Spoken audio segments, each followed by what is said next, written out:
masih sehat-sehat kan? Nah, sekarang kita akan membaca rules-nya. Yang pertama, kalian harus mengenakan pakaian yang rapi dan sopan. Yang kedua, kalian harus serius ya saat beribadah. Gak boleh makan, minum, dan juga gak boleh main HP. Dan yang ketiga, kalian gak boleh sambil tiduran ya saat beribadah. Dan yang terakhir, kalian harus mengajak orang tua kalian untuk mendampingi kalian saat beribadah. Seperti biasa, kita akan melihat Eben Kids yang sudah menghafalkan ayat hafalan minggu lalu.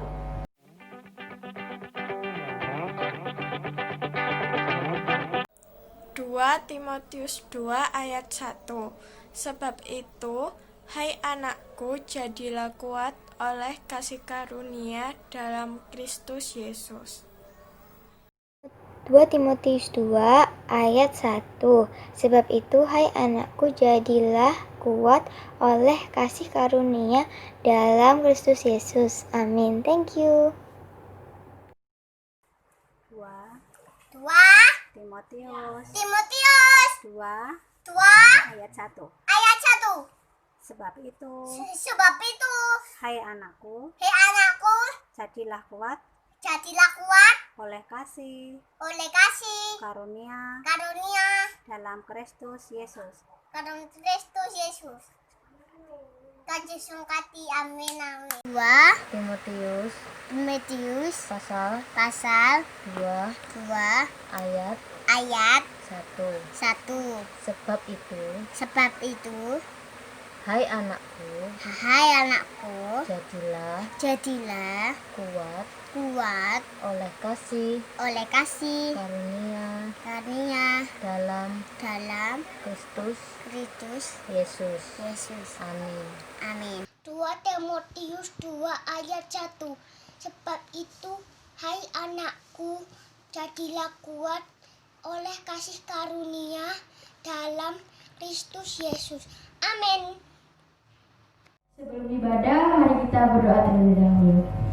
Terima kasih Tuhan atas berkat-Mu, karena sampai hari ini kami bisa melihat keluarga kami Tuhan, dan semoga kita semua akan baik-baik saja Tuhan, tidak terkena COVID ini Tuhan, dan semoga ini akan cepat berlalu Tuhan.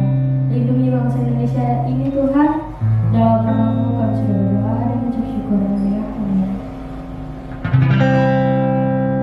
Kalian masih semangat kan? Harus semangat dong. Yuk kita bangkit berdiri dan kita memuji Tuhan. Menari ya.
bersyukur kepada Tuhan karena kita percaya bahwa waktu Tuhan itu pasti akan terbaik.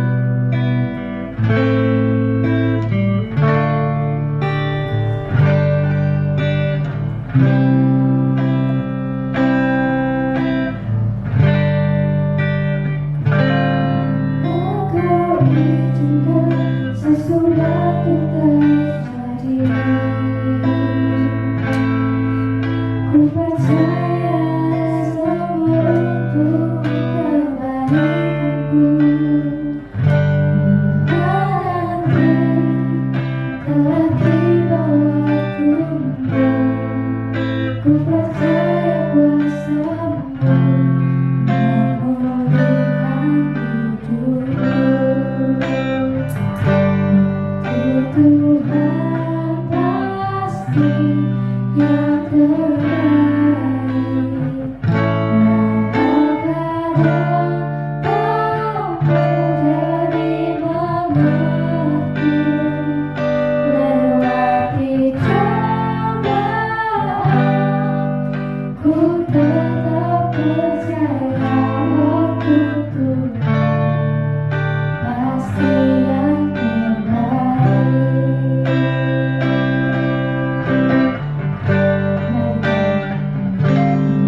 Engkau izinkan sesuatu terjadi.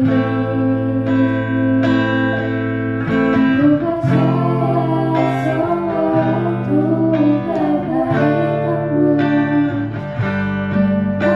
Nanti telah tiba waktumu.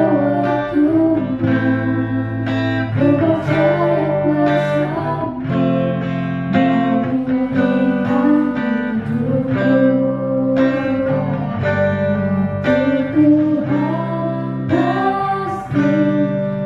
Tuhan pasti yang terbaik. Walau kadang tak menjadi mengerti, lewati cobaan, ku tetap percaya waktu Tuhan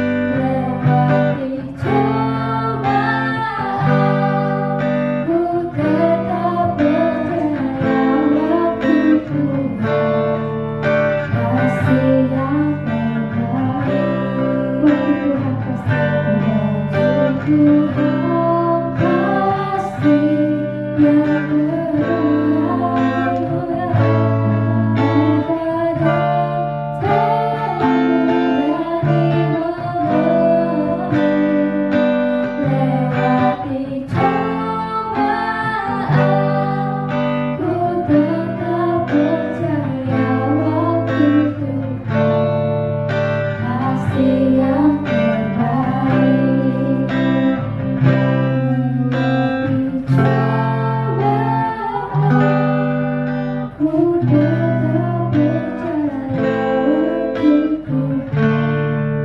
pasti yang terbaik. Sekali lagi, lewati cobaan,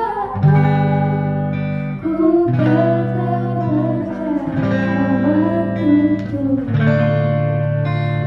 percaya waktu Tuhan pasti yang terbaik. Shalom Baben Kids, kembali lagi bersama Kak Ade. Sekarang kakak mau ajak adik-adik semua untuk memberikan persembahan syukur kepada Tuhan. Tapi sebelum itu, kakak ingin kita membaca satu ayat firman Tuhan yang ada di kitab 2 Korintus 9 ayat yang ke-7. Mari kita buka kitab kita bersama-sama. Di kitab 2 Korintus 9 ayat yang ke-7, ayatnya berbunyi, hendaklah masing-masing memberikan menurut kerelaan hatinya, jangan dengan sedih hati atau karena paksaan. Sebab Allah mengasihi orang yang memberi dengan sukacita. Ya adik-adik, jadi ayat ini mengatakan kita bahwa kita harus memberi persembahan dengan kerelaan hati kita. Jangan kita memberi persembahan kepada Tuhan dengan hati yang sedih atau karena paksaan. Contohnya pada saat kita diberi uang persembahan dari orang tua kita. Mungkin adik-adik pengen uang ini untuk beli jajan atau apapun itulah. Sedangkan orang tua kita ingin uang ini digunakan untuk memberi persembahan kepada Tuhan. Pasti sebagian dari adik-adik merespon dengan sikap tidak rela kan? Ya, apakah dengan sikap seperti itu baik adik-adik? Tentu saja tidak ya. Sebab firman ini mengajarkan kita untuk memberi persembahan dengan sukacita. Jadi mari memberi persembahan. Jadi mari kita menyiapkan persembahan syukur kita dan mari kita berdoa. Bapa kami di surga, di pagi hari ini Tuhan Yesus, kami anak-anak-Mu kembali ke hadirat-Mu untuk mengucap syukur Tuhan atas berkat dan penyertaan Tuhan bagi kehidupan kami selama seminggu ini ya Tuhan Yesus. Kiranya kuasa Tuhan berkati kehidupan kami hari lepas hari ya Bapa.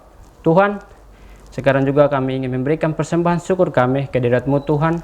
Kiranya kuasa Tuhan berkati persembahan syukur kami, agar persembahan kami ini boleh menjadi berkat dalam pelayanan di rumah ibadah-Mu ini. Ya Tuhan Yesus, ini doa permohonan kami ya Bapa. Hanya kepada-Mu kami berdoa Tuhan Yesus. Haleluya, puji Tuhan. Amin. Mari memberi dengan sukacita. Tuhan Yesus memberkati. Shalom Beben Kids, apa kabar kalian hari ini? Semoga kalian baik-baik saja ya. Jadi tadi adik-adik sudah memuji Tuhan, sudah memberikan persembahan kepada Tuhan. Nah, tiba saatnya kita sama-sama mau belajar dari firman Tuhan. Untuk itu mari kita persiapkan Alkitab kita, terkhususnya ruang hati kita, agar apa yang kita dengar bisa kita lakukan dalam kehidupan kita sehari-hari ya adik-adik. Jadi pembacaan kita hari ini terambil dalam kitab Injil Lukas pasal 6 ayatnya yang ke-27 dan ayatnya yang ke-28. Injil Lukas pasal 6 ayat 27 dan ayatnya yang ke-28. Yang sudah dapat katakan amin. Ya, kita baca bersama-sama ya dari perikopnya. 1, 2, 3. Kasihilah musuhmu. Tetapi kepada kamu yang mendengarkan aku berkata, kasihilah musuhmu, berbuatlah baik kepada orang yang membenci kamu. Mintalah berkat bagi orang yang mengutuk kamu, berdoalah bagi orang yang mencaci kamu. Haleluya. Nah, adik-adik, dari pembacaan kita tadi, Kak Angel mengambil sebuah tema untuk kita renungkan bersama-sama pada pagi hari ini, yaitu kasihilah musuhmu. Sama kayak judul pembacaan kita kan adik-adik. Nah, pasti dalam pikiran adik-adik mikirnya kayak gini, ih Kak Angel ini apa sih? Masa nyuruh kita untuk mengasihi musuh kita? Kan musuh kita itu jahat sama kita. Nah, supaya adik-adik nggak bingung, mari kita sama-sama belajar. Tapi sebelumnya, Kak Angel mau bercerita dulu. Yang mau dengar cerita, angkat tangannya. Ayo.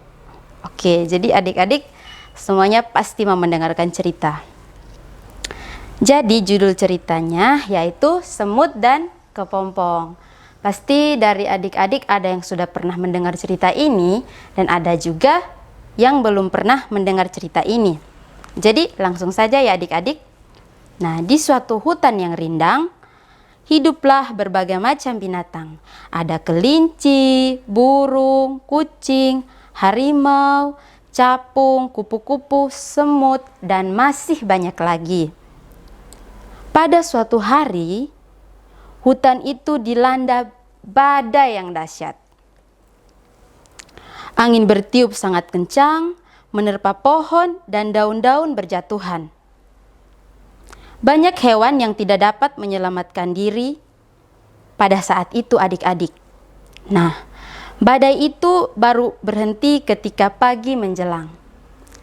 Matahari pun kembali bersinar. Tiba-tiba muncullah seekor semut dari dalam tanah. Si semut tidak terkena badai karena dia masuk ke dalam sarangnya. Nah, adik-adik tahu tidak sarang semut itu di mana? Ada yang tahu? Nah, sarang semut itu ada di dalam tanah, ya. Nah, pada saat semut berjalan, ia melihat seekor kepompong yang tergeletak di tanah. Kemudian si semut mengejek kepompong, katanya, alangkah tidak enaknya menjadi kepompong. Terkurung dan tidak bisa kemana-mana. Sungguh menyedihkan kalau menjadi kepompong. Coba lihat aku. Aku bisa kemana saja, ejek si semut. Semut itu terus mengulang perkataannya pada setiap hewan yang dia temui. Beberapa hari kemudian, Semut berjalan di jalan yang berlumpur. Dia tidak tahu kalau lumpur itu bisa membahayakan dirinya. Si semut pun mulai tenggelam. Aduh, sulit sekali berjalan di tempat yang becek seperti ini, keluh semut.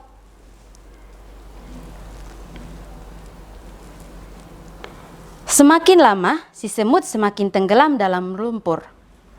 Tolong, tolong, teriak si semut.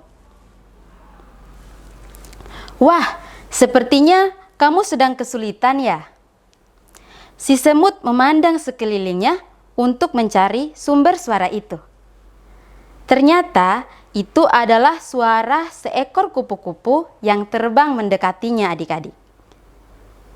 Hai semut, aku adalah kepompong yang dulu engkau ejek. Sekarang aku sudah menjadi kupu-kupu. Aku bisa pergi kemana saja. Lihat, sekarang kau tidak bisa berjalan di lumpur itu. Ya, aku sadar. Aku minta maaf karena telah mengejekmu. Maukah kau menolongku? Kata si semut. Akhirnya si semut pun ditolong oleh kupu-kupu. Si semut mengucapkan terima kasih kepada kupu-kupu. Kemudian kupu-kupu menjawab, tidak apa-apa, memang sudah kewajiban kita untuk saling menolong. Akhirnya semut dan kupu-kupu menjadi sahabat karib. Nah, dari cerita kita tadi, apa pelajaran yang bisa kita ambil adik-adik? Intinya adalah kita harus belajar dari kupu-kupu yang mau menolong si semut meskipun dulu si semut pernah mengejeknya saat masih menjadi kepompong. Begitupun dengan kita adik-adik. Di dunia ini pasti kita memiliki orang-orang yang kita kasihi. Biasanya kita lebih mengasihi orang-orang yang sudah lama kita kenal atau sudah sangat dekat dengan kita. Tapi masih bisakah kita mengasihi mereka saat mereka melakukan kesalahan? Tentu itu bukanlah hal yang mudah. Tapi kita harus mengingat salah satu boroh yaitu tentang kasih. Nah, kasih itu apa adik-adik? Ada yang masih ingat arti kasih? Nah, arti kasih itu lemah lembut, kasih itu memaafkan, kasih itu sabar, dan masih banyak lagi adik-adik. Nah, betul tidak adik-adik? Ya, tapi sebagai manusia, kadang Kak Angel masih sering seperti adik-adik. Kalau sudah marahan sama teman, gak mau baikan lagi. Tapi pada hari ini, mari kita sama-sama belajar dari firman Tuhan untuk hidup saling mengasihi. Adik-adik mau kan belajar bersama-sama? Dan Kak Angel yakin pasti adik-adik Eben Kids bisa mengasihi musuhnya. Karena Tuhan Yesus mengajarkan kita untuk mengasihi musuh kita. Bahkan mendoakan orang yang jahat terhadap kita. Nah, ketika kita mengasihi musuh kita, kita sudah mencerminkan sifat kita sebagai anak-anak Tuhan. Nah, sifat inilah yang membedakan kita dengan orang-orang yang belum mengenal Allah. Seperti Allah yang baik bagi semua orang, Ia menurunkan hujan bagi semua orang. Tuhan memberikan matahari bagi semua orang. Ataukah Tuhan hanya memberikan hujan untuk orang benar? Atau Tuhan memberikan matahari hanya untuk orang-orang yang berbuat baik? Tidak seperti itu kan adik-adik? Nah, kita bisa membacanya dalam kitab Matius pasal 5. Ayo dibuka Alkitabnya. Oke, kitab Matius pasal 5 ayat 44 dan 45. Yang sudah temukan katakan amin. Oke. Ayat 44 dan 45 kita baca bersama-sama ya. 1, 2, 3. Tetapi aku berkata kepadamu, kasihilah musuhmu dan berdoalah bagi mereka yang menganiaya kamu.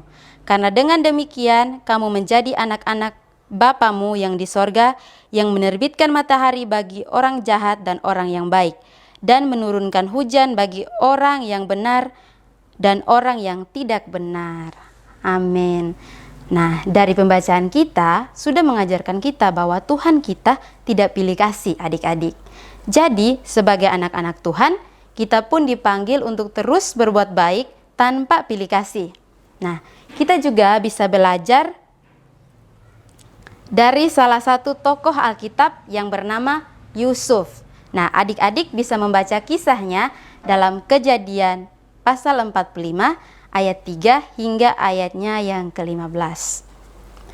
Kejadian 45 ayat 3 hingga ayatnya yang ke-15. Adik-adik bisa membacanya di rumah. Nah, Kak Angel akan menceritakan sedikit tentang kisah dari kakak Yusuf. Jadi adik-adik, Kak Yusuf ini adalah anak yang paling disayang oleh ayahnya. Ada yang tahu nama ayah dari Kak Yusuf? Ada yang masih ingat? Nah, jadi nama ayah Kak Yusuf adalah Bapak Yakub. Ya. Nah, karena Kak Yusuf terlalu disayang, saudara-saudara Kak Yusuf iri sama Kak Yusuf. Jadi, pada suatu hari, mereka mengajak Kak Yusuf pergi untuk menggembalakan domba dengan mereka. Setelah sampai, mereka membuang Kak Yusuf ke dalam sumur kering.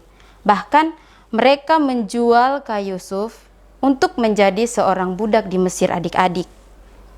Jahat sekali ya saudara-saudara Kak Yusuf ini. Nah, kita tidak boleh meniru sifat dari mereka ya adik-adik. Nah,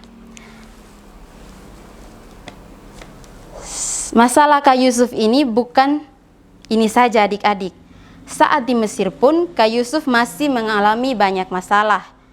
Dia difitnah, bahkan dimasukkan ke dalam penjara.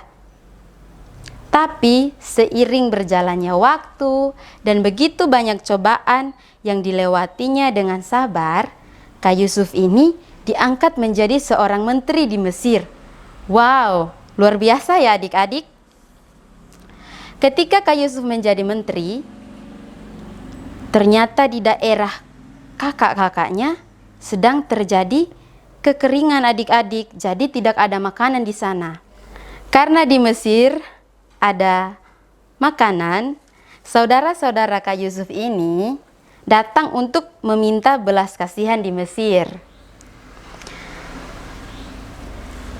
Nah, saat mereka sampai di Mesir, ternyata Kak Yusuf ini masih ingat sama saudara-saudaranya. Menurut adik-adik, apa yang dilakukan sama Kak Yusuf? Apakah dia mengusir saudara-saudaranya, memenjarakan mereka, menghukum mereka, ataukah membunuh mereka? Tentu saja tidak adik-adik. Yang dilakukan oleh Kak Yusuf adalah dia mendekati saudara-saudaranya, ia menangis, memeluk, dan mencium saudara-saudaranya sambil berkata, "Kamu menjual aku ke sini karena Allah yang menyuruh kamu. Karena Allah yang menyuruh aku mendahului kamu. Jadi, bukan kamu yang menyuruh aku." Bahkan saat saudara-saudaranya kembali, Kak Yusuf memberikan hadiah yang luar biasa. Wah, mulia sekali perbuatan Kak Yusuf adik-adik. Nah, kira-kira apa yang menyebabkan Kak Yusuf begitu baik sehingga dia bisa memaafkan saudara-saudaranya? Nah, Kak Yusuf begitu karena Kak Yusuf percaya sepenuhnya kepada Tuhan. Ia percaya bahwa Tuhan memiliki rencana yang luar biasa. Segala sesuatu bisa terjadi, tetapi ia percaya bahwa setiap rencana Allah adalah rancangan damai sejahtera. Oleh karena itu, ia bisa mengampuni dan mengasihi saudara-saudaranya. Mungkin di antara kita masih ada yang sakit hati, masih ada yang dendam, bahkan bermusuhan sama teman-temannya. Mari kita meminta kasih Allah memenuhi hati kita, agar kita mampu mengasihi, mendoakan orang-orang yang membenci, bahkan memusuhi kita. Karena Tuhan lebih dahulu mengasihi kita. Jadi, maukah kita mengasihi teman-teman kita. Yang mau mengasihi Tuhan dan sesamanya, angkat tangannya. Katakan amin. Ya, Tuhan Yesus memberkati kita dengan firman-Nya, adik-adik. Nah, seperti biasa, kita ada tugas ayat hafalan. Nah, ayat hafalan kita minggu ini kakak pilih dalam Injil Matius pasal 5 ayatnya yang ke-44. Injil Matius pasal 5 ayatnya yang ke-44. Kita baca bersama-sama ya. 1, 2, 3. Tetapi aku berkata kepadamu, kasihilah musuhmu dan berdoalah bagi mereka yang menganiaya kamu. Amin. Nah, jangan lupa direkam dan dikirimkan kepada kakak-kakak sekolah minggu. Jika adik-adik memiliki permohonan doa, bisa disampaikan kepada kakak-kakak melalui nomor yang sudah ada untuk didoakan bersama-sama. Kiranya Tuhan Yesus memberkati kita. Sampai jumpa minggu depan. Mari semua bangkit berdiri. Kita sama-sama mau menyembah Tuhan sekali lagi. Karena Tuhan sudah lebih dahulu mengasihi kita, marilah kita hidup saling mengasihi.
masa depan mereka, cita-cita mereka Tuhan. Apa menjadi harapan mereka saat ini Tuhan, Engkau campur tangan, Engkau menolong dan memberkati mereka.